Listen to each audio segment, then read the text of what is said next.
Do you ever feel like you're spinning your wheels with digital marketing? Between SEO, social media, your website, paid ads, it gets to be a lot. In this episode, Katie Donovan, CEO of Camp Digital, lays it out simple. She breaks down the key tools you need to grow your business online. We go over how to create a trust-building machine, how to unlock the power of Google Business Profiles, the simple tools you can use to attract high-quality leads, and much more. Hey, before we jump in, hit that subscribe button for me, would you? It helps my channel grow, shows my videos to more people. I'd appreciate it. All right, enough of that. Let's get into the episode. Katie Donovan, welcome to Blue Collar Visionary. Can you just give us a little background about Camp Digital, who you are, who you serve? I appreciate that. Thanks for having me. First of all, I really do appreciate the opportunity. I'm Katie Donovan, CEO at Camp Digital. We are a technology company that does digital marketing, slightly different than an agency, but a technology company that does digital marketing exclusively for the trades. So we work primarily only with the trade businesses, HVAC, electrical, plumbing, roofing, garage door, remediation, all the different trades. What do you mean by that you're a technology company, not an agency?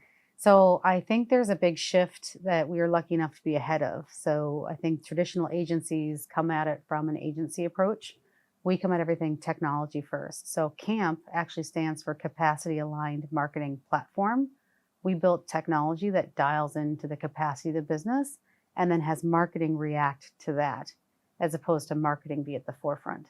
So it's a little bit different. We built software that sits right inside Google's marketing stack and Bing and Facebook, Meta, all the different products that are out there. So we start with technology first and then have marketing be the output of the technology, not the other way around. 10 years ago, it was not uncommon. My plumber that I've still used for 100 years, 10 years ago came out to my house and hand wrote me the invoice. I went and got my checkbook and hand wrote him a check and handed it back. That's not how plumbers, you can't grow to seven figures doing that anymore. So I think technology first mindset is a pretty good mindset for just about everything we're doing.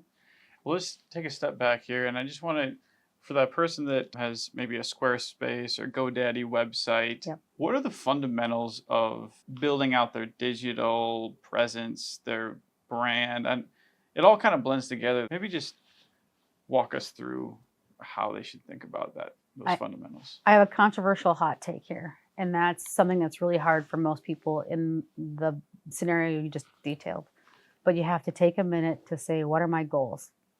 Because it's a very different path depending on your goal.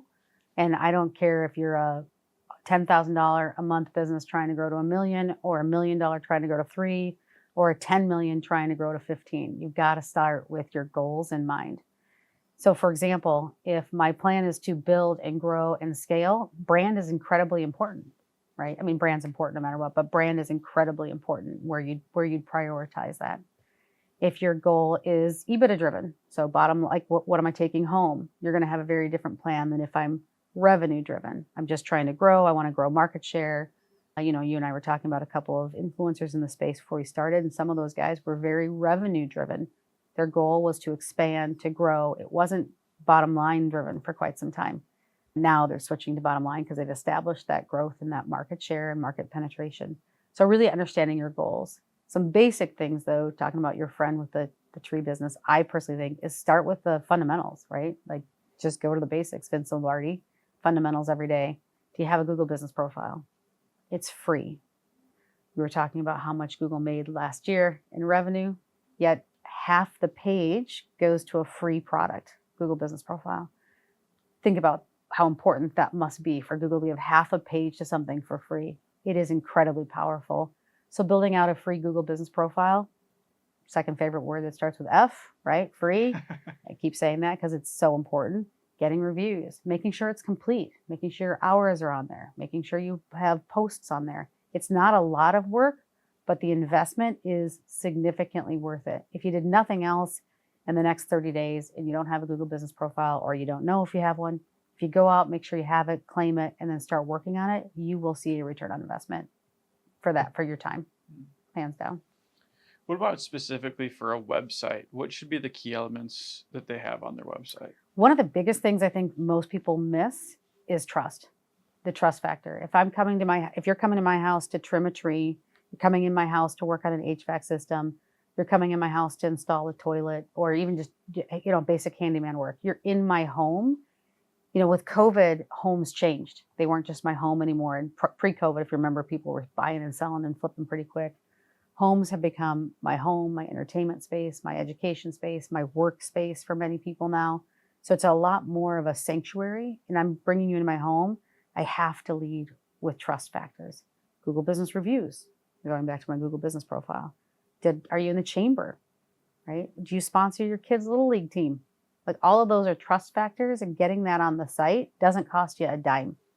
Do you have a Better Business Bureau profile? I think a lot of people think BBB is dead. I do not. It is a huge SEO factor as well, so it helps with organic, but it also is a huge trust factor to a consumer. Oh, they have a BBB A+ rating. They have 100 Google reviews and they're a 4.9. They part of a local chamber. That's my next door neighbor's kids' little league team that they're sponsoring. All of those trust factors, getting those on your website are tremendously important. It's actually, we just did a study with Google, and of the reasons people don't purchase, trust was 49%, some version of trust was 49% of the reason people didn't purchase. Almost half the reasons people don't go with a business was they couldn't find a business they trust, or they had read a bad review, but some kind of trust factor. So beating consumers to that notion will help improve your conversions and help improve people ultimately choosing your business. When it comes to trust, how should people think about blending the personal and having a face behind the brand versus just being more professional? And I think sometimes people trust the nationwide brands more for some reason because there's more systems and processes. I'm not quite sure why, but do you have an opinion on that? Yeah, we've done a ton of work with that. We work with a lot of larger groups that are national, like PE, private equity backed groups. And it's quite the opposite. We still see a huge percentage of searches around things like locally owned, family owned, local businesses. Those things people still very much search for in the trades particularly. So I'm a huge advocate of leaning into that. I think it's hard for a lot of tradespeople to do that because we're used to being the ones that solve problems. Oh, your tree fell and you can't get in the garage. I'll solve that for you, right? Oh, you're having an issue with electrical. I'll solve that for you. So we're used to being the guy that goes in and answers questions. So it's hard for us to lean into the whole, like letting them know us a bit and almost ask them to trust us. So I think that's a challenge for a lot of contractors, but it is a hugely searched feature. Matter of fact, with Google Local Service Ads, which is ginormous for the trades, several of the items they say you can select as attributes deal with family owned and operated, locally owned and operated, like local business. That should tell you something. I mean, that's how much that's still searched and looked for. For people, contractors specifically, that, their craft is cutting down a tree or fixing a HVAC unit, what's the easiest, or what advice would you have to them for creating this content that is really not their comfort zone? I think it's just, we all have used Google Business Profile at some point, whether you're going out to a restaurant, right? Your kids, this one just happened to one of my best friends. So they have a tournament up in Thunder Bay for soccer. And she's like, I don't know where to stay. I don't know where to eat. I'm like, just go to Google, right? So we're all used to doing it. What are the things you would look for? And I think ultimately just ask. I mean, if you ask customers, hey, would you leave me a review? Hey, what do you think? 9 times out of 10, they'll do a good job. And it's stuff that's important to us is probably important to other people. I personally, maybe I have 2 children, so I probably lean into this heavier than a lot of other people. But if you sponsor a kid's little league team, if you sponsor my nephew's ice hockey, I know who sponsors my nephew's ice hockey team, right? I know who sponsors my nephew's baseball team. I know who sponsors my kids' play, because the plays now are all sponsored too with people in the Bills. So it's neat to know, and I will always try, and if it's important to you, it's going to be important to your consumer. I like that. When it comes to advertising, what's your opinion on paid ads versus organic content? I mean, Gary Vee is always talking about posting 15 times a day, social, but what have you found how should people think about paid ads? And yeah, it's kind of a broad, open-ended question. We're biased because we do websites, organic and paid. But I'll tell you, before you talk to anyone, I'll go back to that notion about the fundamentals. Getting your fundamentals dialed in is so important. Get your Google business profile up and running. Post on your Google business profile. Add stuff on there. Get those reviews. Make sure you've got a decent looking website. If your website looks like someone you wouldn't let your daughter go home on a date with, like, no one's going to want to use your business, right? Look at your website and look at it from your mobile phone. So many people just look at it on their desktops because that's when we have time to look at it. And most of your customers are likely coming from your phone. So look at it on the mobile phone. Get those things dialed in first. That does help with good organic. Then my strong suggestion for most of the people that are probably listening to this is start with local service ads. Don't start with traditional PPC. Local service ads is something you can set up yourself. It's local service ads by Google. You can Google it. It's a super easy process to walk through. You upload your license. If you're a licensed business, you do a background check. It's not a credit check, just a background check. Make sure you're not a criminal of any kind. And then you'll get that Google guaranteed badge. And when you advertise, it's at the top of the page. Most of the trades does not have a long shopping cycle. As a matter of fact, HVAC, electrical, plumbing, it's like 20 minutes for demand services, right? Trees, things like that, a little bit longer. But no one's spending as much time as they do to research a car, as they do to determine their lawn care, pest control, tree guy. So being at the top of the page is so important. And that's where local service ads are. So to me, if I was going to give someone advice, I'd say start with your Google business profile because you can do it. You can walk your way through it. It's very self-serve. Make sure your website's dialed in, and then get with local service ads. From there, again, leaning back into what your goals are for growth, that's what I'd start looking at: social medias, PPCs, metas, those kind of things. Could you give us a high level of maybe it's the 80% of what a customer journey looks like? Yeah, it depends a little bit on what your specific trade is. But my joke to most people is, and I'll do this with you, you're a renter, not a homeowner. You rent a house, though. Yeah. What's the water heater you have in the house? I don't know. No one does. It's my favorite one, right? No one knows what their water heater is. And you're not going to know until that thing breaks. And the second that thing breaks, you want somebody out there fixing it yesterday, right? Especially if it's a major issue and there's water rushing out of it, right? I have, because I'm a house in the country and I bought the house for my parents. My parents were into overkill. I have an 80-gallon water heater. If that thing fails, I've got a major problem, right? So I want somebody out here as fast as possible. That's the customer journey, right? It's a very, very low interest, very, very high intent. I am not looking for a tree guy to come out to my house, or gal, I'm not trying to be, but a tree guy to come out to my house unless I need a tree guy at my house. I have 5 trees that were hit with emerald ash borer. They're starting to look really janky. I don't want those falling on something. I need a tree guy. So very, very low interest, very, very high intent. Another way to say that about, and we'll get more into customer journey, I promise, but when is the last time you ever had somebody out to your house, or you ever went out to someone's house and like, you got to see the new HVAC system I put in, right? Well, wait till you see this electrical panel. I just had it rejuvenated. Yeah. Like, no one does that, but you spend thousands of dollars on these things, right? So that's where we're meeting the customer. I think that's really important. From there, I'm generally in a moment of panic, for lack of a better way to put it. I have 5 trees. I have no idea how much it's going to cost me to get these trees taken down. No idea. Is it $500 a tree? Is it $5,000 a tree? Is it going to tear up my lawn? Do they take it from the root? Like, what happens? So making sure we give those customers that quick sense of trust, like, hey, you can trust us. Making sure we let them know we're going to present them with answers. We're going to come out. We're experts, sharing that kind of level. And then I'm a huge fan of a closed-end transaction. I don't know what it's going to be to pull those 5 trees out because I don't know the condition of the trees, how hard it is to get to those trees. Are they close to your house? Are they far away from your house? But I can tell you for $79, I'm going to come out to your house and present you with problems. Or it's a free appraisal to come out to your house, right? If it's an HVAC issue, for $109, we'll come out, we'll show you, we'll diagnose the problem, present you solutions, of which I have a fully loaded truck. 9 times out of 10, I'll be able to solve that problem for you that same day. Communicating those things. So can I trust you? How much? And also then how fast? Can I be there today? Can I be there at your schedule? Communicating those three things while meeting the customer in that sense of, I don't know what I don't know. I'm not super interested. I wasn't expecting this expense yesterday, but now I've got this expense today. That to me kind of summarizes the customer journey for most of the trades. A little different if it's lawn care, where that's a nice to have, not a need to have. But I still don't have a lot of information on what that's going to cost me. should I use a neighbor kid down the street or should I use a lawn care service, right? What's my level there? So, but for the most part, you're meeting them at a place of very low interest in the category, so they don't have a lot of research, very, very high intent. And then can I trust you? How much and how fast are really the key components we see that customers are looking to get answered. You used the term there, a closed-end transaction. Yes. What does that mean? Hey, if you're enjoying the show, can you take 4 seconds and press like or hit subscribe? Everybody asks for it. They do it for a reason. It helps with the algorithm. It's a signal that this is good stuff. When you do that, it gets sent to more people. I can make more of these episodes.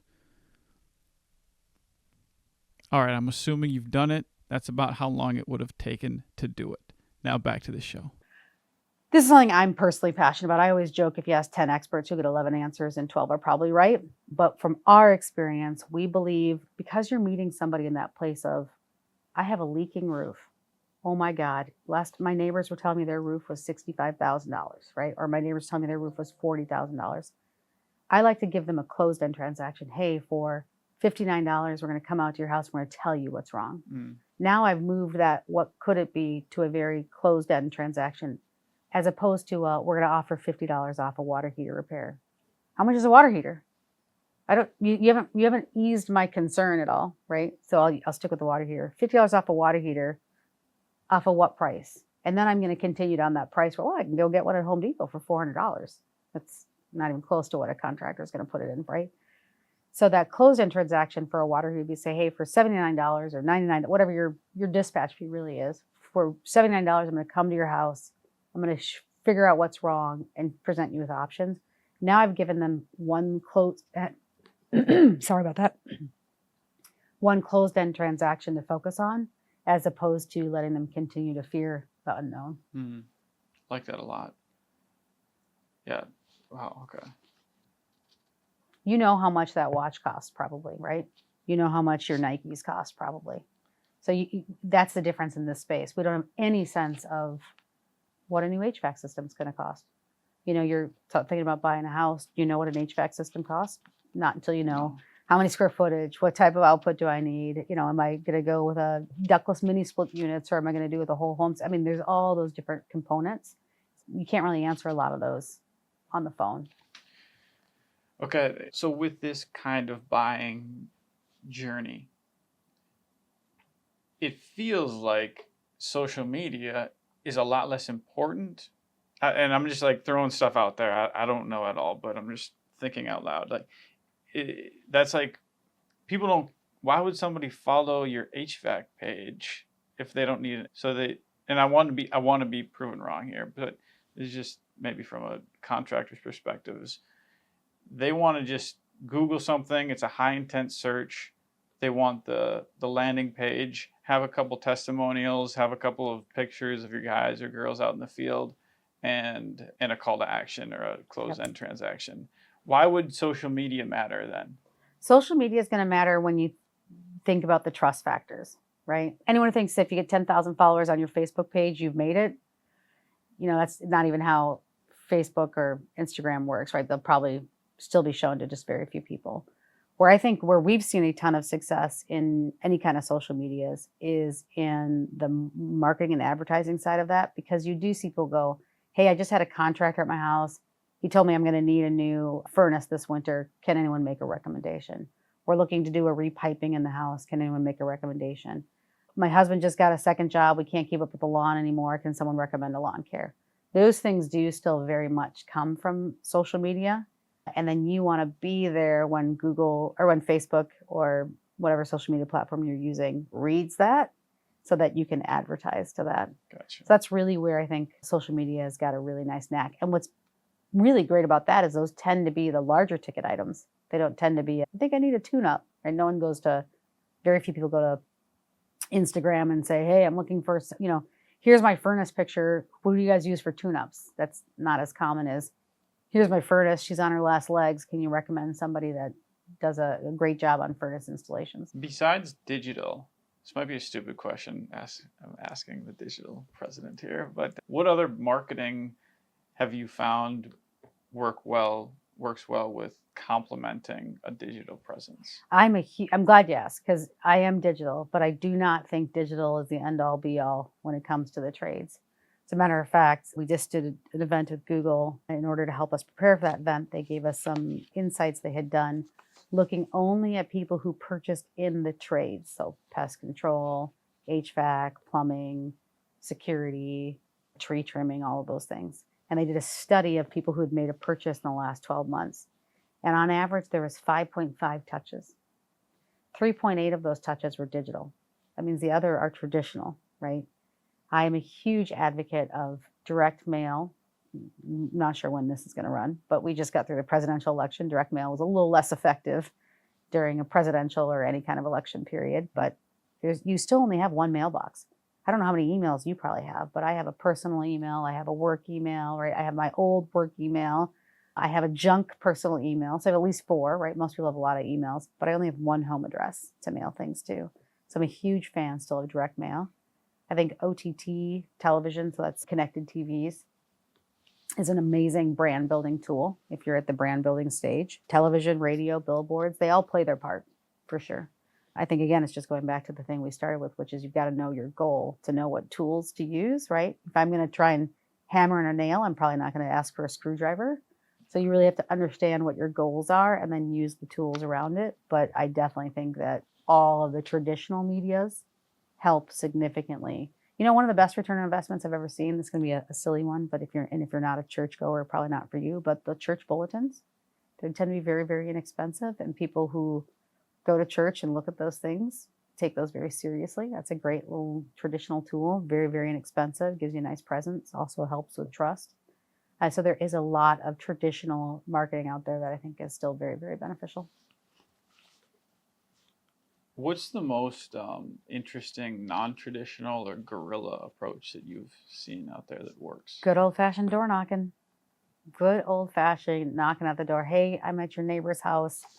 I just took down 3 trees that have emerald ash borer. I noticed a few of yours in the backyard. Do you mind if I just take a look? Right? I'm here. Let me go do it. Hey, I'm at your neighbor's house. We just installed a new HVAC system. Yours was probably built around the same time. Would you like us to do a quick inspection? Wow. So good old-fashioned door knocking. I think a lot of technicians don't love it, which is why we don't do more of it. But if you come at it from a customer service perspective, it's incredible. It's still one of the most effective guerrilla marketing techniques out there. You work with a lot of big companies, successful companies out there. What do they do differently that the small mom and pops aren't doing? Follow up on your unsolds. Nobody calls in this space just to ask how much is a water heater. Just curious. No one's curious, right? No one calls in this space just to ask about pest control. There's a reason they're asking. They saw a mouse, they saw a bug, they saw something. But yet we mark that down to, it wasn't a lead. Follow them up. Call them back. Send a mailer to them. Send an email to them. Follow up with those customers. You spent so much money, even if it's just the wrap on your vehicle, you spent so much money to get that customer to call you, and then we do nothing. The larger companies that do very, very well tend to have very, very clear follow-ups for those that they missed up front, for those that they cross-sell, right? So we're here in Minnesota, a lot of the guy that does, I live on a lake, the guy that helps me put my dock in and out also does Christmas lights, right? Cross-sell. Just because you helped me put my dock in and out, there's no reason you shouldn't be calling me saying, by the way, what's your Christmas light solution, right? I do lawn care in the summer, I do snow plowing in the winter. Follow up, call them. Hey, what's your snow plow? We just don't do enough of that. And it's such an easy, inexpensive way to get more business and grow. That makes a lot of sense. But then also, to play devil's advocate on that, people always say pick a niche and just hammer that niche, Yeah. or just like focus on that one thing and you'll make more progress. I find it myself that I battle back and forth. I'm the videographer, I'm the video guy to a lot of people, but I love podcasting. I love to produce podcasts too, but then I get caught, well, maybe I'll work on the podcast, maybe I'll work on video, and it's chasing 2 rabbits. So what would you say to even myself or anybody out there that wants to do multiple services? How can they think about that and position themselves so that they don't confuse people about what they do. Even if you're, and I'll back up and then I'll address your, even if it's this one niche, even if you are just simply, I just do plumbing. There's still lots of things inside plumbing. I just did your water heater, but did I ask you about your water quality? Have you tested? What about your water softener? Have you looked at that? Why don't I do a complimentary water quality test while I'm here, right? Those things are, or even, hey, last month we came out to your house, looked at your water heater, turned out you didn't need one yet, but would you like us to come out and do a water quality test? You're going to find things within those customers, right? So that's, even if you're a single trade, there's always things you can do, and you already paid for that customer. Why let them go somewhere else?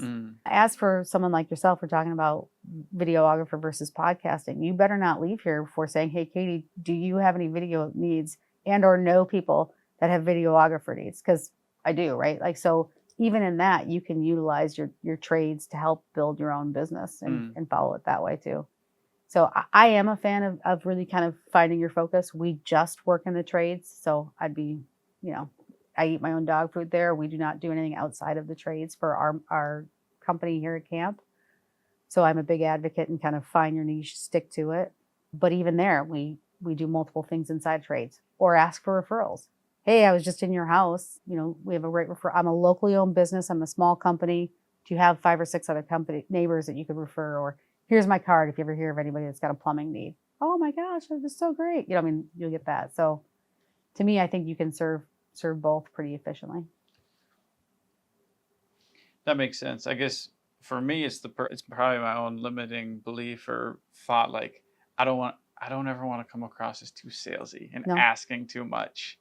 But do you think you're a good videographer? Yeah, I do. Then do you think you'd be selling or do you think you'd be helping? Gosh, Katie might know someone who really needs a good videographer and I'm the best in the business. I think that's the mentality. I don't like to sell things people either, ever. I really don't. Like, I'm a huge advocate of not trying to sell people, but my goal instead is to try and help people. And if I can help them by saying, oh, by the way, you need a new website, and we do that. That to me, honestly, I believe that we're helping. We if we're not a good fit for people, we turn them away. And I even have several companies that are my competitors that I'll recommend you to. Hey, you should check out these guys instead. But I think if you just go to that mentality of helping, and if you really believe like, hey, I'm a damn good videographer, it's not selling me something to say, hey, by the way, here's my videographer card. If you ever know anyone who needs somebody, send them my way. You mentioned something before we were recording about your unique hiring process. Yeah. And speaking directly to yours, but then also kind of how somebody else could take those principles. Can you share a little bit about that? We hire on 3 things primarily. We hire on attitude, ethics, and effort. So we're a little different because we're not licensed. So you don't need to know how to do paid search or build a website. I can teach that. I can teach you how to install a water heater, right? I can teach you how to do a water quality test. I can teach you how to do lawn care, but you cannot teach give a shit. So you might have to bleep that one out. But yeah, you either have it or you don't, right? Your mama and your papa taught you to care and care about ethics, attitude, effort before you ever step foot in our shop. So for me, we're very, very big on those 3 core components, and then I can teach you how to do everything else. And it makes a huge difference, especially working in the trades, because so much of the trades is owner-run businesses, and you care more about your business than, say, just a person working for you, just the way it is. So when you call up and I need this, I need that, you want to know the person on the line actually gives a rat's rump. And so having that whole notion of that attitude, ethics, and effort, we've found that aligns the best for us. So we hire into a few community. We have a lot of sober people here. We have a lot of LGBTQIA. We have a lot of second chance people here because we found that sometimes going through some really rough stuff brings you out the other side a little bit more appreciative, the better attitude. Certainly, it's going to sound kind of counterintuitive to what I just said, but certainly stronger ethics because you understood. You really understand the value of what you've got in the opportunity. What about kind of just cousin to that is company culture? And I think in the trades, I think there are some great companies out there with great culture. There's also a lot of companies out there that just like get shit done and maybe a little bit rougher around the edges, which is fine. That might just be the culture that's wanted. But what actually is company culture? Is it nice uniforms? Is it like Maybe speak to how somebody could build a company culture from if they're just starting from the ground up. The number one thing I say, and we work with a lot of folks in the space, it's got to be authentic. You know, if you are not like a squishy carry person, do not try and build a squishy carry culture, right? And vice versa. If you're not a hard person, don't try and build a culture of let's get some shit done. It's got to be authentic to who you are. And it starts at the top.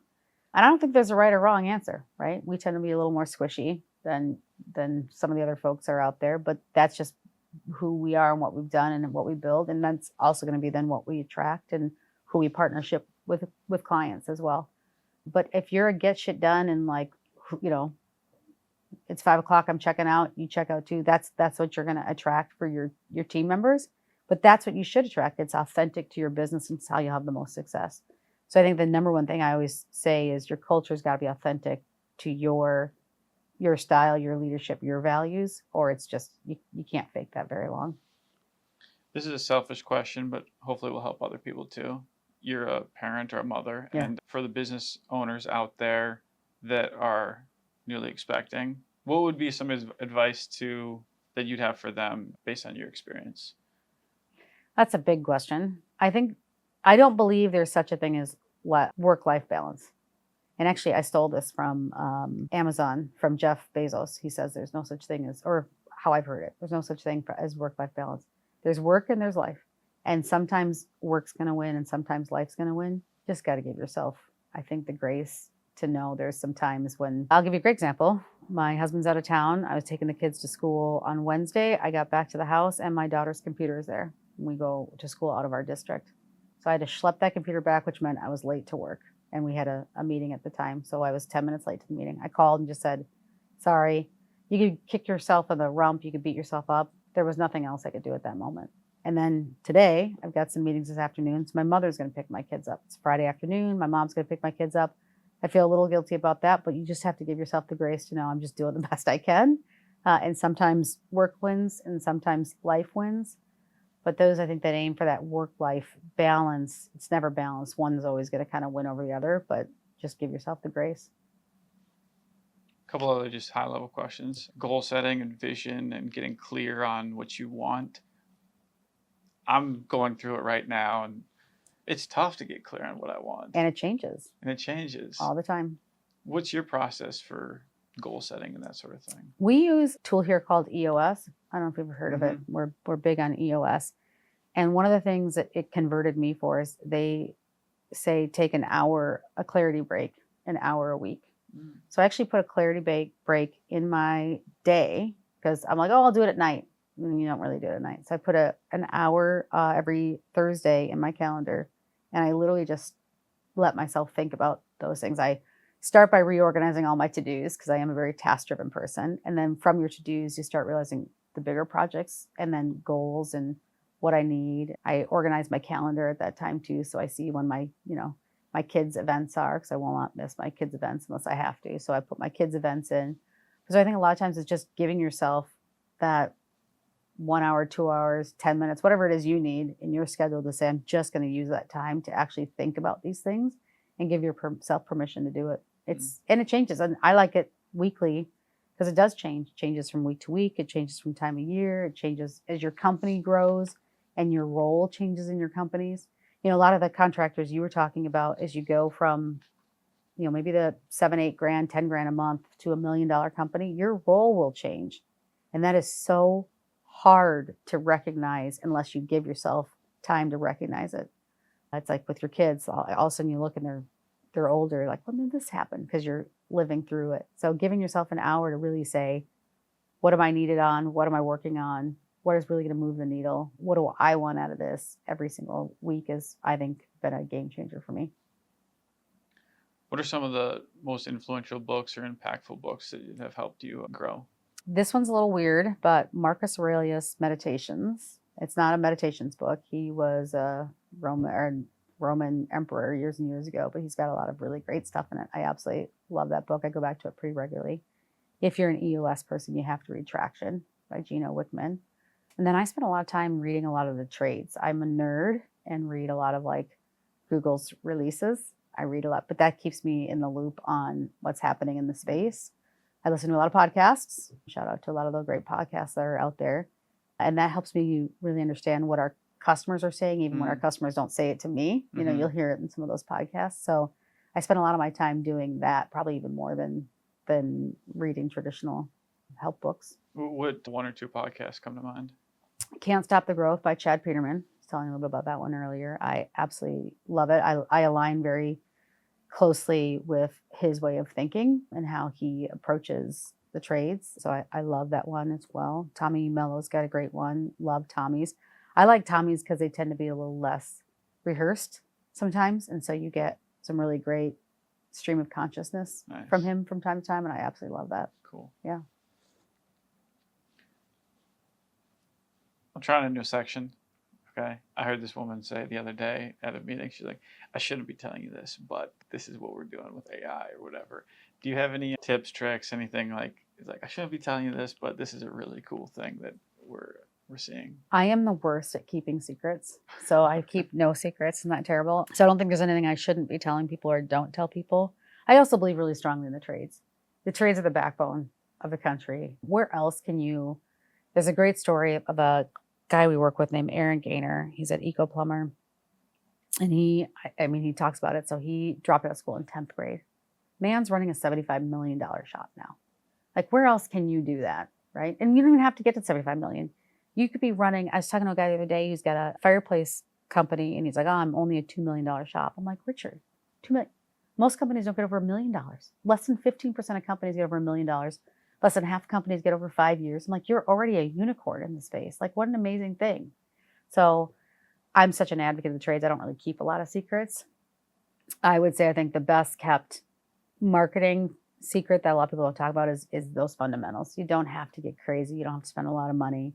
If you really just focus on the basics, get your Google business profile, ask for reviews, ask for referrals, work your follow-up, just some basic good old-fashioned tools. A lot of times it'll get you at least 2/3 of the way there. But I will preface that with start with your goal. Know what your goal is for your business. 5 years out, 1 year out, 6 months out, 3 months out this month. Yeah, love it. What's one last thing for the listeners? It kind of broaden this, but through your business journey and everything, experience, what's a parting word, an ask, a word of wisdom? What would you want to leave the listeners with? It's probably pretty cliche, but I think as a business owner, if it doesn't kill you, it'll make you stronger. Like I own Camp Digital, and there have been months where I go, oh my God, what am I doing? Oh my gosh, the sky is falling. Oh my gosh, Google's changing everything again. What are we doing? You'll get through it. You just keep that kind of North Star, keep your vision, keep your why. Like, why are you doing things? And you'll get through it. It is hard being a business owner. I think most people don't do it because it's hard. But if you just, keep your head down, keep working, eventually you get there. Katie Donovan, thank you so much. Thank you very much. I really had a lot of fun. I appreciate it. Hey, thanks for listening to Blue Collar Visionary. I'm excited about the journey we're on. And if you haven't already, hit like, hit subscribe, show a little love for the work, show a little love for your boy. We are building something. I got a 10-year vision on this, and I want you to be a part of it. So thank you for spending your last hour with me. Don't forget, if you want all the actionable insights from this show and all the other shows, trade your email in the link below, and you'll get access instantaneously. All right, be good. Talk later.